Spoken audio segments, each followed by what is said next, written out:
Sanibonani wey'ngane zakwethu, ake ngibingelele phela futhi ke nginamukele kuyona i-channel ehamba phambili Mfezeko Media. Mina lami igaba ke Mfezeko Ntuthu ngakhumalo bathi iLaspo Namagumede. Ngizophinde ngicela ukuthi uma ngabe usemusha kuleli khasi lethu wenze sure ukuthi uyasubscribe bese uyasilandela ey'nkundleni zokuxhumana ngokuhlukahlukana kwazo.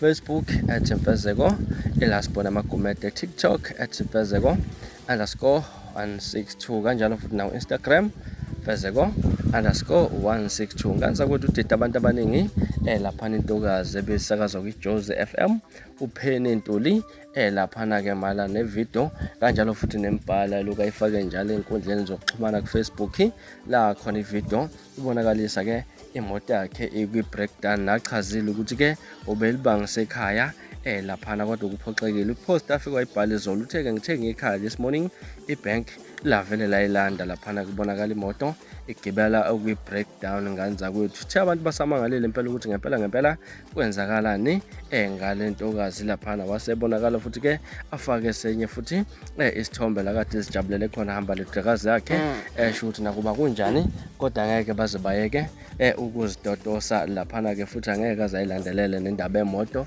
uzoyeka nje kanjalo. Nganza kwethu ke naka amavidiyo lapha abonakala khona le ntokazi laphana imoto ilanda, singazi noma ke qhutshwa i-content mhlawumbe imoto yokhanda okanye ngempela laphana ibank ilayidla imoto yentokazi uPhenny Ntuli. Kodwa nje ke ngifuna ukuzwa ukuthi wena mhlawumbe ukuthini kwakho ukucabanga nolwakho uvo lapha ku-comment section ahlane khona siliqede khona lolu daba. Mina ngilasibone nganza kwethu angihambe yedwa kodwa nginishiya namavidiyo usaluzibonela kanjalo nembhalo benanje ke le ntokazi uPhenny Ntuli ey'nkundleni zokuxhumana. Siphinde futhi sihlangane kwividiyo elandelayo ngesikhathi esilandelayo. Ngibonge kakhulu isikhathi sakho, nibe nosuku olumnandi, niziphathe kahle, ngithanda kakhulu.